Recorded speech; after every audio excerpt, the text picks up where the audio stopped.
नमस्कार, स्वागतम। आज के अंक से हम प्रारंभ कर रहे हैं मानसिक स्वास्थ्य का।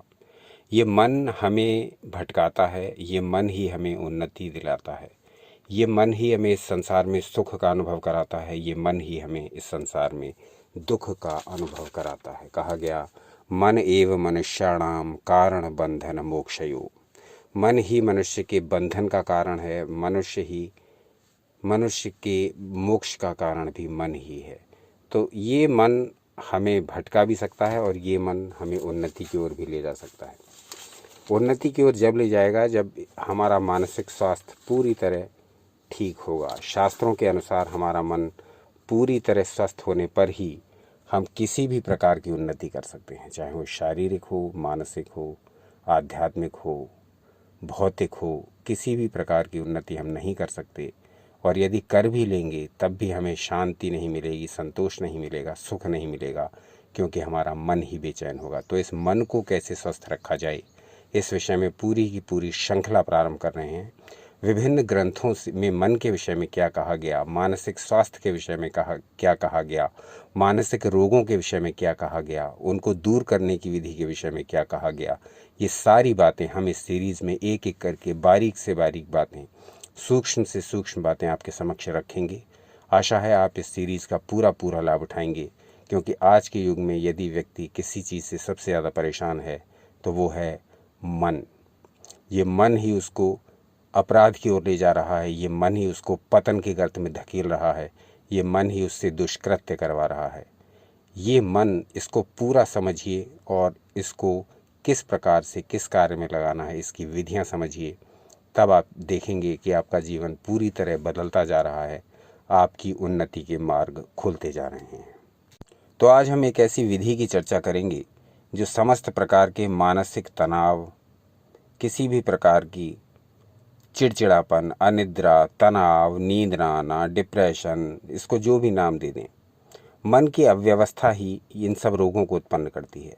यदि मन अपनी नेचुरल स्टेट में है तो इनमें से कोई भी व्याधि आपको नहीं होगी। चाहे आप उसको तनाव का नाम दीजिए, अनिद्रा का नाम दीजिए, क्रोध का नाम दीजिए, चिड़चिड़ापन का नाम दीजिए, डिप्रेशन का नाम दीजिए, कुछ भी नाम आप इसको दीजिए, लेकिन है ये मन की अस्वाभाविक स्थिति। जब अब मन अपनी नेचुरल स्टेट में नहीं रहता, जब मन अपनी प्राकृतिक रूप में नहीं रहता, तब ही इस प्रकार की अनेकानेक जिनके अलग अलग नाम रख दिए गए हैं वो उत्पन्न होती हैं। तो मन को अपनी स्वाभाविक स्थिति में रखना, स्वाभाविक शांत स्थिति में रखना, ये इस प्रक्रिया से संभव है जो अब आपके सामने प्रस्तुत की जाएगी। इस पूरी विधि को ध्यान से समझना है और करना है। डेली इसको कर लीजिए, कोई हानि नहीं। और यदि तनाव है, यदि डिप्रेशन से पीड़ित हैं, तब तो इसको निश्चित करिए।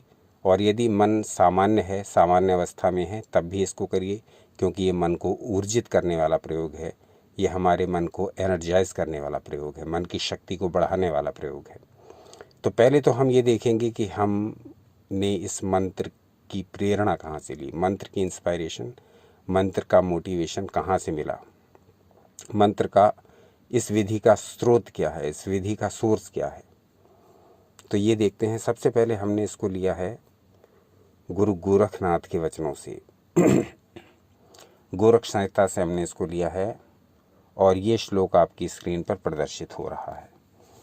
इस श्लोक को देखने पर प्रत्यक्ष रूप से इसका मन से कोई संबंध दिखाई नहीं देता। पहले हम इस श्लोक को समझ लें, फिर देखेंगे कि कैसे ये श्लोक इस विधि का आधार है।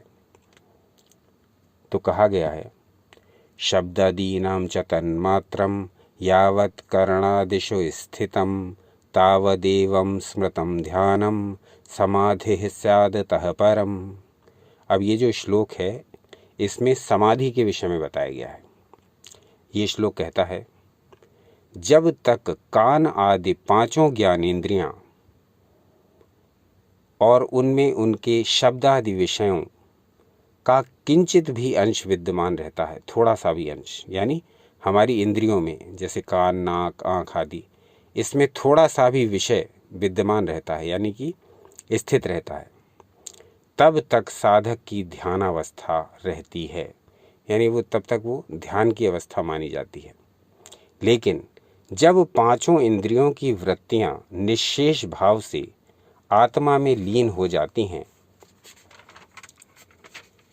तब समाधि अवस्था हो जाती है।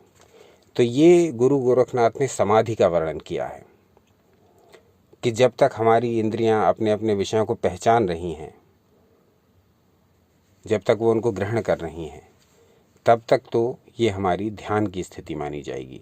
परंतु जब ये सारे विषय इनसे पूरी तरह से हट जा रहे हैं, इनसे बिल्कुल अलग हो गई हैं, इंद्रियां अपने विषयों से बिल्कुल अलग हो गई हैं, तब ये स्थिति समाधि की बताई गई है। अब होता क्या है, हम अपने जीवन में धारणा और ध्यान का तो बहुत प्रयोग करते हैं। धारणा, ध्यान और समाधि, ये 3 स्टेप हैं जिनके द्वारा हम अपने अंतिम लक्ष्य को प्राप्त करते हैं, मोक्ष को प्राप्त करते हैं। इसमें धारणा और ध्यान का अभ्यास तो हम सभी करते हैं। सारी सामग्री इंटरनेट पर लाखों करोड़ों वीडियोस धारणा के, ध्यान के पड़े हुए हैं। बहुत सारा साहित्य भी है। आमजन भी सामान्य जीवन में भी, दैनिक जीवन में भी हम ध्यान का अभ्यास करते हैं, मेडिटेशन। लेकिन समाधि की ओर किसी का ध्यान नहीं जाता है। समाधि की ओर इसलिए नहीं जाता है कि वो सोचते हैं कि समाधि बहुत एडवांस स्टेट है, बहुत सिद्ध योगियों की मतलब की है, इसको जंगल में करना होता होगा, इसको पहाड़ों में एकांत स्थान में करना होता होगा। लेकिन नहीं, समाधि बहुत ही व्यवहारिक है, बहुत ही प्रैक्टिकल है। छोटी छोटी समाधियों का अभ्यास करना होगा, तब बड़ी समाधि प्राप्त होती है, मोक्ष प्राप्त होता है, कैवल्य प्राप्त होता है, मुक्ति प्राप्त होती है, लिबरेशन की स्थिति आती है। छोटी छोटी समाधियों का अभ्यास नहीं करेंगे तो बड़ी समाधि, बड़ा लक्ष्य, बड़ा मोक्ष कैसे प्राप्त होगा। एक बच्चा जब अपने लेसन को प्रतिदिन पढ़ता है तो आने वाले समय में वो जब उसके एग्ज़ाम होते हैं तब वो पूरा उसको स्मरण हो जाता है, तब वो अपने एग्ज़ाम को सफलतापूर्वक पास करता है। जब तक छोटी छोटी समाधियों का अभ्यास हम अपने दैनिक जीवन में नहीं करेंगे, तब हम अपने अंतिम लक्ष्य तक कैसे पहुंचेंगे। वो अंतिम लक्ष्य हमारा मोक्ष भी हो सकता है, वो अंतिम लक्ष्य हमारा उन्नति भी हो सकता है। योग के जितने भी नियम हैं, योग की जितनी भी विधियां हैं, उन विधियों की 2 विशेषताएं हैं। एक तो ये कि वो आपको सांसारिक जीवन में भी सफल करती हैं, और दूसरा वो आपको आध्यात्मिक जीवन में भी सफल करती हैं। एग्जाम्पल लीजिए, आसन आप करते हैं तो आपका शरीर एकदम स्वस्थ हो जाता है, आपका ग्लो निखर जाता है, आपकी कांति बढ़ जाती है, आपकी एफिशिएंसी बढ़ जाती है, आपकी मेंटल पावर बढ़ जाती है। यानी सांसारिक आपको लाभ भी होते हैं, और जब इसको आप बढ़ाते जाते हैं, इसमें आगे बढ़ते जाते हैं, तो आपको आध्यात्मिक लाभ, मोक्ष भी प्राप्त होता है। तो ऐसे ही ये समाधि है, जिसे अब तक बहुत निगलेक्ट किया गया है। समाधि के बारे में सोचा गया है कि ये एक ऐसा विषय है कि जो बहुत ही एडवांस है और इसको केवल योगी ही कर सकते हैं या फिर सन्यासी ही कर सकते हैं। नहीं, छोटी छोटी समाधियों का अभ्यास आप डेली करेंगे तो समस्त प्रकार की मानसिक व्याधियों से आप मुक्त रहेंगे। आज का जो अभ्यास है वो प्रारंभ करते हैं और देखते हैं कि ये अभ्यास कैसे हमारे मानसिक तनाव को दूर करता है, हमारी चिंताओं को दूर करता है, हमारी मानसिक शक्ति को बढ़ाता है, तमाम तरह के डिप्रेशन से हमको छुट्टी दिलाता है। तो ये अभ्यास आप कभी भी कर सकते हैं। इसको घर पर कर सकते हैं, इसको बाहर कर सकते हैं। आपको 5 से 10 मिनट का समय अपने लिए चाहिए, बस इतना ही। इसमें लेटने की भी आवश्यकता नहीं है। ये अभ्यास आप कुर्सी पर बैठे बैठे भी कर सकते हैं। अभ्यास है, इसी समाधि के मंत्र से प्रेरित होकर के ये अभ्यास, ये विधि आपके समक्ष प्रस्तुत है। अब आप जिस भी कंडीशन में हैं, ध्यान के लिए पहले तो तैयार हो जाइए। अब आप जिस भी कंडीशन में हैं, यानी कि अगर आप बैठे हुए हैं तो अपनी स्पाइन सीधी कर लीजिए, परंतु शरीर तनाव रहित रखिए। गर्दन कंधे सीधे कर लीजिए, परंतु शरीर तनाव रहित रखिए। और अगर आप लेटे हुए हैं, बिस्तर पर लेटे हैं, तब अपने शरीर को ढीला छोड़िए। स्पाइन तो आपकी सीधी है ही, लेटी अवस्था में है, पीठ के बल लेटे हुए हैं। अपने कंधे और अपनी गर्दन ये एक सीध में कर लीजिए। शरीर को तनाव रहित छोड़ दीजिए, ढीला छोड़ दीजिए। किसी भी अंग में कोई भी कसाव, तनाव नहीं रहना चाहिए, टेंस कोई भी अंग नहीं होना चाहिए। पूरा शरीर बिल्कुल ढीला छोड़ दीजिए, एकदम लूज। अब इसी स्थिति में 2 मिनट तक, 2-2.5 मिनट तक अपनी सांस के आने और जाने पर ध्यान लगाइए। कैसे सांस मेरे शरीर में प्रवेश कर रही है और कैसे बाहर आ रही है। सांस को ना तो खींचना है विशेष रूप से, ना विशेष रूप से छोड़ना है। जैसे नेचुरल फ्लो में सांस आ रही है और जैसे जा रही है, बस उसी को ऑब्जर्व करिए। ये करने का उद्देश्य ये है कि अब आपका मन तैयार हो गया इस विधि को अपनाने के लिए, जिस विधि से हम ध्यान करने जा रहे हैं। अब क्या करना है? अब अपने पूरे शरीर के समानांतर, यानी अपने पैर, अपने हाथ, अपने सिर, अपने कान, अपनी नाक, अपना गर्दन, अपनी कमर, इसके बिल्कुल बराबर, अपने शरीर के एकदम बराबर एक प्रकाश पुंज की कल्पना करनी है। वो आपका जो पूरा शरीर है, आपके पैर के अंगूठे से लेकर आपके सिर के बालों तक, यहाँ पर आपके शरीर के बराबर बराबर का एक प्रकाश पुंज है। वो आपके पूरे शरीर में लाइट है, वाइट कलर की लाइट। इस शरीर के जैसा ही एक शरीर है, ये समझ लीजिए सूक्ष्म शरीर है, उसका अनुभव कीजिए। मेरे शरीर के बिल्कुल समानांतर एक प्रकाशमय शरीर है। अगर मैं अपनी उंगलियां चलाता हूं तो उस शरीर की भी उंगलियां चलती हैं।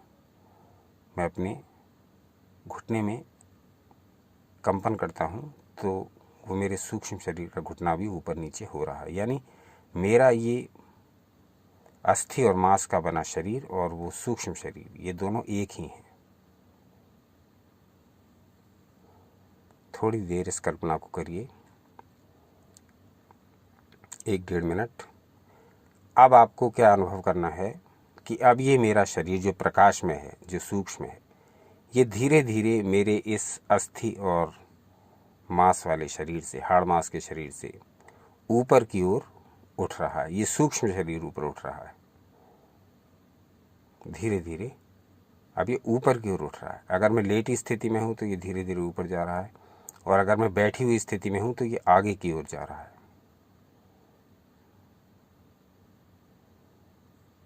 अब ये जब शरीर ऊपर की ओर जा रहा है या आगे की ओर जा रहा है, तब इसके अंदर मेरी सारी भावनाएं हैं, मेरे सारे इमोशंस हैं, मेरी सारी फीलिंग्स हैं,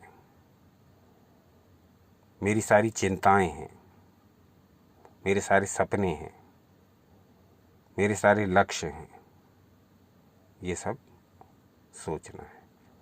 ये जो सूक्ष्म शरीर धीरे धीरे ऊपर की ओर उठ रहा है, अगर लेटे हैं तो, और बैठे हैं तो आगे की ओर बढ़ रहा है धीरे धीरे। ये सारी मेरी जितनी भी मन की भावनाएं हैं, जितने भी मेरे इमोशंस हैं, ये सबको आगे अपने साथ ही लेकर के आगे आ रहा है। अब ये जो मेरा शरीर है,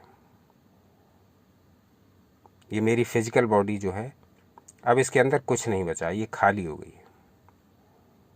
किसी भी तरह की भावना इस बॉडी के भीतर अब नहीं है। ये सारी जो भावनाएं हैं वो इसी शरीर में है, लाइट वाले शरीर में, सूक्ष्म शरीर में, सफ़ेद ये जो प्रकाश वाला शरीर है इसमें।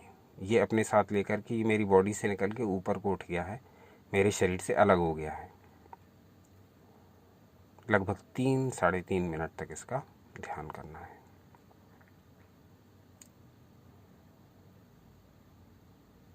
बस उसके पश्चात धीरे धीरे ये सूक्ष्म शरीर, ये प्रकाश में शरीर वापस मेरे इस फिजिकल शरीर में आ गया है। वापस ये बैक हो गया है मेरे इस फिजिकल बॉडी में।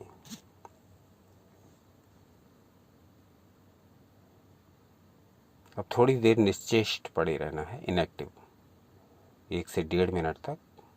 कोई विचार नहीं, कोई हरकत नहीं, बस अब धीरे धीरे करवट लेते हुए उठ करके अपने काम पर लग जाइए। बैठे हैं तो अगला काम कीजिए जो भी आपको करना है। ये थोड़ी देर का जो ध्यान है, ये आप ऑफिस में भी करेंगे या अपने घर के एकांत में करेंगे, दोनों ही स्थितियों में ये आपको तुरंत रिचार्ज कर देगा, तुरंत एनर्जाइज कर देगा, तुरंत मोटिवेट कर देगा, मन को एकदम शांत कर देगा, मन को एकदम हल्का कर देगा।